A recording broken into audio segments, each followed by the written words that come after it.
Primeira Carta de Pedro, capítulo 1. Eu, Pedro, sou um apóstolo em missão por Jesus, o Messias, escrevendo aos exilados dispersos nas regiões do Ponto, da Galácia, da Capadócia, da província da Ásia e da Bitínia.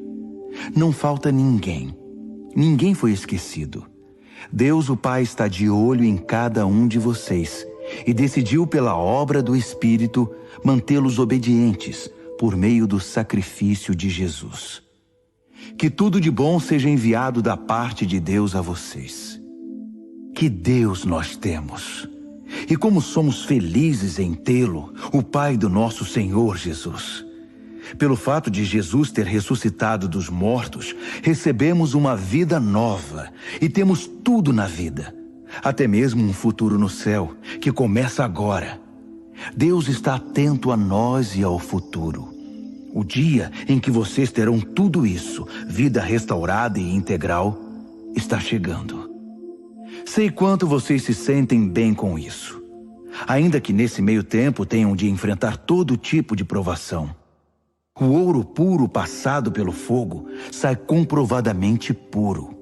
A fé genuína que passa pelo sofrimento sai comprovadamente genuína. Quando Jesus consumar tudo, será a fé que vocês têm, não o ouro, que Deus vai apresentar como prova da vitória dele. Vocês nunca o viram, mesmo assim o amam. Vocês ainda não o veem, mesmo assim confiam nele, rindo e cantando. E continuam crendo. Por isso, vão conseguir o que querem, salvação plena. Os profetas que previram o presente momento fizeram muitas perguntas acerca do dom da vida que Deus estava preparando.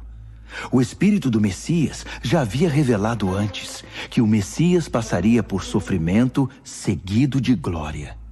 Eles queriam saber quem e quando. Tudo que informaram a eles foi que estavam servindo vocês, que por ordem do céu agora ouvem por vocês mesmos, por meio do Espírito Santo, a mensagem do cumprimento daquelas profecias. Percebem como são privilegiados? Os anjos dariam qualquer coisa para se envolver nisso. Por isso, arregassem as mangas. Ponham a mente para funcionar e estejam prontos para receber o dom que está para chegar com a vinda de Jesus. Não se acomodem aos velhos caminhos do pecado, quando vocês só faziam o que queriam. Naquele tempo, vocês não conheciam nada, mas agora conhecem. Como filhos obedientes, andem no caminho da vida moldado pela vida de Deus, uma vida ativa e cheia de santidade. Deus disse: eu sou santo, então sejam santos. Vocês pedem ajuda a Deus e Ele atende. É um bom pai. Mas não se esqueçam de que é também um pai responsável e não vai deixar que vocês vivam na lama. A vida de vocês é uma jornada que deve ser empreendida com uma profunda consciência de Deus. Custou muito caro para Deus tirá-los daquela vida sem rumo e vazia em que vocês foram criados. Ele pagou com o sangue sagrado de Cristo. Vocês sabem disso. Ele morreu como um cordeiro sem culpa. E não foi algo impensado. Ainda que só agora, no fim dos tempos, o plano tenha vindo a público, Deus sempre soube o que ia fazer por vocês. É por causa do Messias sacrificado, a quem Deus depois glorificou e ressuscitou, que vocês confiam em Deus e sabem que têm um futuro nele. Agora que vocês purificaram a vida por meio da verdade, amem-se uns aos outros, como se a vida de vocês dependesse disso. A vida nova que possuem não é como a velha vida. O velho nascimento de vocês veio de semente mortal. O novo nascimento vem da palavra viva de Deus. Pensem nisto. Uma vida concebida pelo próprio Deus. Foi por isso que o profeta disse: a vida velha é como a grama. Sua beleza se vai como as flores do campo. A grama seca, as flores murcham, e a palavra de Deus continua e continua para sempre. Essa é a palavra que concebeu a nova vida em vocês. 1 de Pedro, capítulo 2. Por isso, limpem a casa. Tratem de varrer tudo que é malícia, fingimento, inveja e comentários maldosos. Vocês já provaram de Deus. Agora, como bebês de colo, bebam a pura bondade de Deus e assim crescerão maduros e completos em Deus. Bem-vindos à pedra viva, a fonte da vida. Os pedreiros olharam para ela e a desprezaram, mas Deus lhe deu um lugar de honra. Apresentem-se como pedras para a construção de um santuário cheio de vida, em que servirão como sacerdotes, oferecendo a Deus vidas aprovadas por Cristo. As Escrituras dizem: Vejam, estabeleço uma pedra em Sião, uma pedra de canto em lugar de honra. Quem tem essa pedra como base nunca irá se arrepender. Para quem confia nele, ele é a pedra de que podemos nos orgulhar. Mas para aqueles que se recusam a confiar nele, a pedra que os pedreiros rejeitaram é agora a principal pedra de fundação. Para quem não confia, ela é uma pedra de tropeço, uma rocha bloqueando o caminho. Eles tropeçam e caem, porque se recusam a obedecer como foi predito.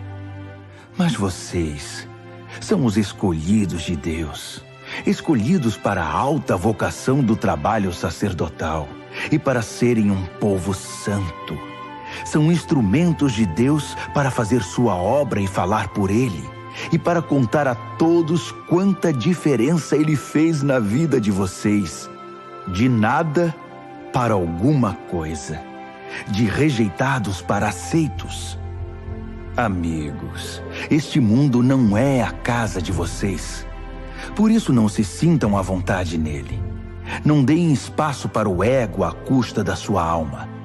Vivam uma vida exemplar entre os descrentes, para que o comportamento de vocês refute o preconceito deles. Então, eles serão conquistados para o lado de Deus e estarão lá para participar da festa quando Ele vier. Deixem o Senhor orgulhoso de vocês, sendo bons cidadãos. Respeitem as autoridades, qualquer que seja o nível delas. Elas são emissárias de Deus, responsáveis por manter a ordem.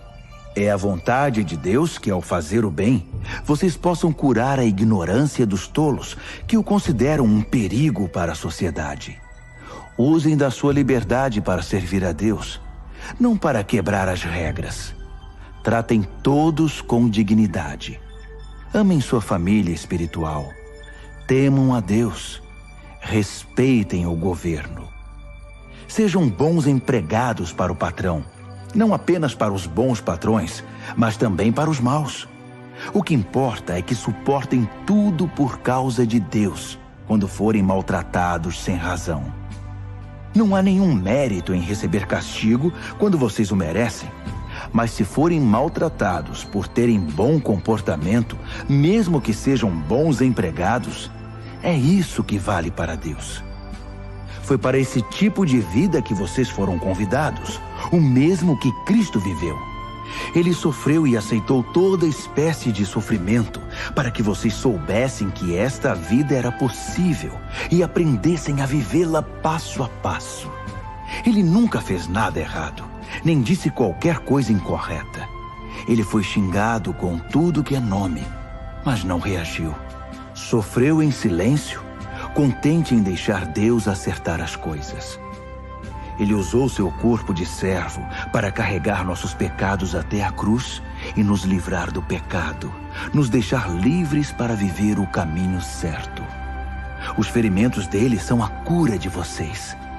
Vocês eram ovelhas perdidas, sem saber quem eram ou para onde estavam indo. Agora são chamados pelo nome e guardados até o fim pelo pastor da alma de vocês. 1 de Pedro, capítulo 3. O mesmo vale para vocês, esposas. Sejam boas esposas, cada uma para o seu marido, atentas às necessidades deles. Há maridos que, mesmo indiferentes à palavra de Deus, poderão ser cativados pela vida da beleza santa de vocês. O que importa não é a aparência exterior, o estilo do cabelo, as joias, o corte da roupa, mas sim sua atitude interior. Cultivem a beleza interior, do tipo gracioso e gentil que agrada a Deus. As mulheres santas de antigamente eram lindas na presença de Deus desse modo e eram boas e leais aos maridos. Sara, por exemplo, tratava Abraão como meu querido marido. Vocês serão verdadeiras filhas de Sara se fizerem o mesmo, sem ansiedade e sem acanhamento. O mesmo vale para vocês, maridos. Sejam bons maridos, cada um para a sua esposa. Não deixem de honrá-las, nem de se alegrar com elas. Sendo mulheres, elas não têm alguns dos privilégios de vocês. Mas na nova vida, sob a graça de Deus, vocês são iguais. Portanto, tratem a esposa iguais a vocês, para que suas orações não sejam daquelas que nem passam do teto. Resumindo, sejam agradáveis, simpáticos, amáveis, compassivos, humildes. Isso vale para todos, sem exceção. Nada de retaliação, nada de língua afiada para o sarcasmo. Em vez disso, abençoem, que é a obrigação de vocês. Assim serão uma bênção e também receberão bênçãos. Quem quer abraçar a vida e ver dias cheios de bem, eis o que tem de fazer. Não diga nada maldoso ou capaz de ferir. Despreze o mal e cultive o bem. Persiga a paz com todo empenho. Deus aprova tudo isso, ouvindo e respondendo bem ao que é pedido. Mas volta as costas para os que fazem o mal. Se vocês fazem o bem com o coração e a alma, quem os impedirá? Ainda que sofram por causa disso, é o melhor para vocês. Não deem uma segunda chance à oposição. Em condições favoráveis ou desfavoráveis, mantenham um coração atento em adoração a Cristo, Senhor de vocês. Estejam prontos para falar e explicar a qualquer um que perguntar por que vocês adotaram esse estilo de vida, sempre com a maior gentileza. Tenham uma consciência tranquila na presença de Deus, de modo que quando as pessoas jogarem lama em vocês, não consigam sujá-los. Seus inimigos vão acabar percebendo que eles é que precisam de um banho. É melhor sofrer por fazer o bem, se é isso que Deus quer, que ser punido por fazer o mal. Afinal, o que Cristo definitivamente fez, sofreu por causa dos pecados dos outros, o justo pelos injustos. Ele enfrentou tudo isso, foi morto e ressuscitou para nos conduzir a Deus. Ele proclamou a salvação de Deus às gerações anteriores que estavam na prisão por não terem escutado. Vocês sabem que, embora Deus tenha esperado pacientemente que Noé construísse uma arca, poucos foram salvos. 8, para ser exato, salvos da água pela água. A água do batismo faz o mesmo por vocês.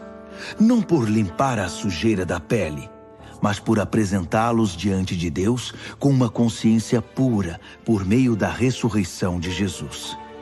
Jesus tem a última palavra sobre tudo e todos, de anjos a exércitos. Ele está com Deus, e o que ele diz, acontece.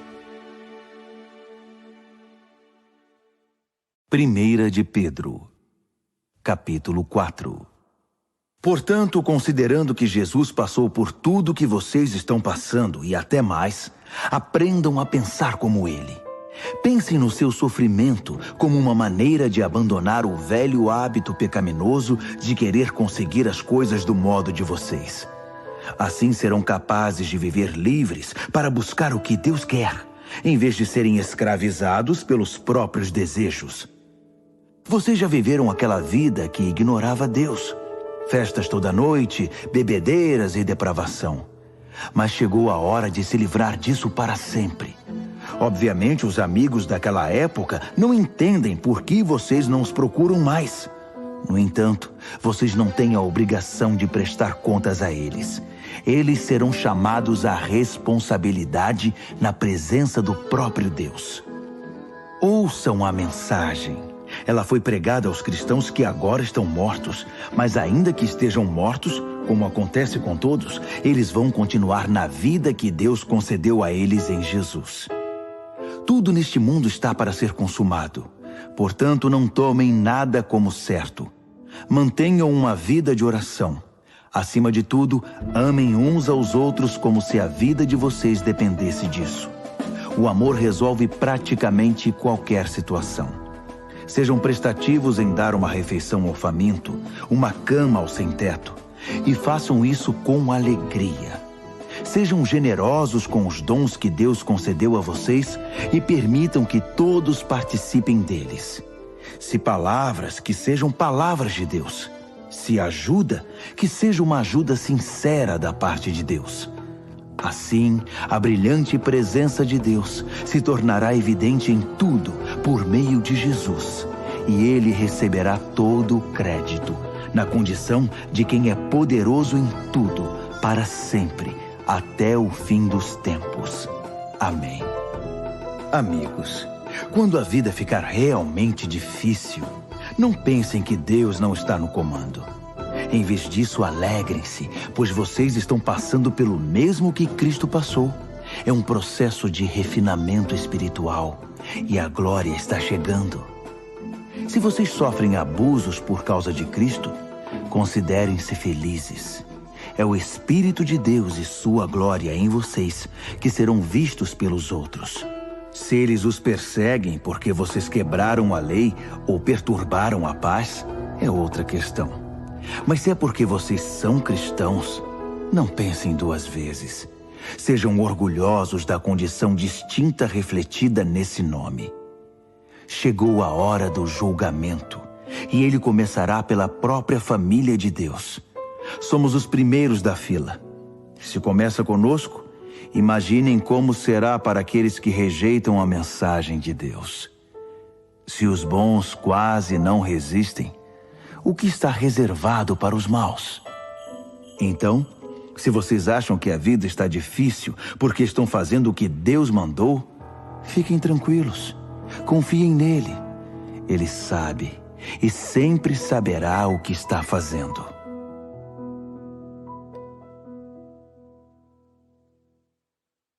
Primeira de Pedro, capítulo 5.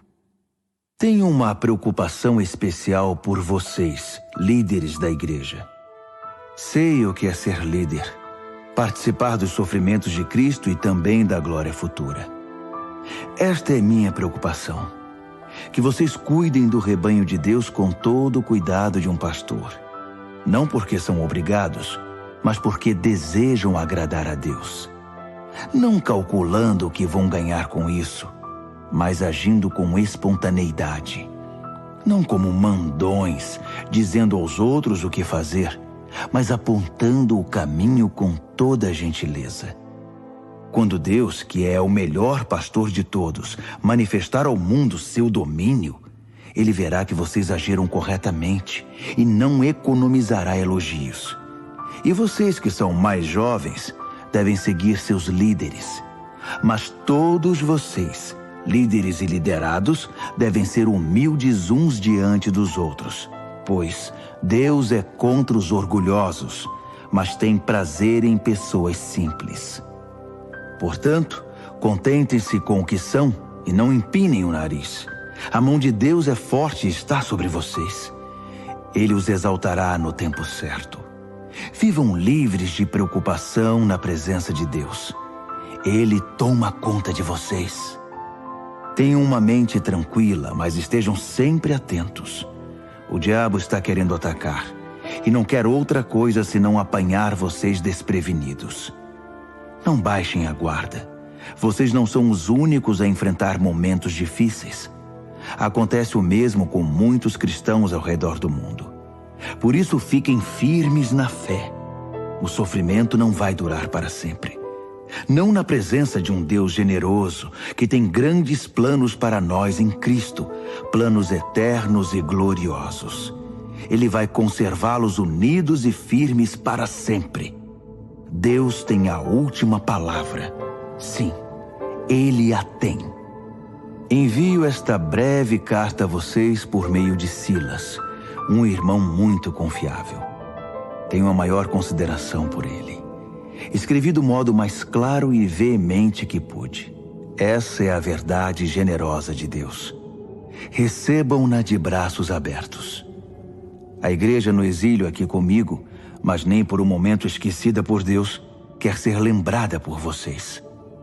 Marcos, que é como um filho para mim, envia saudações. Abracem todos aí. A paz seja com vocês, a todos os que andam nos caminhos de Cristo.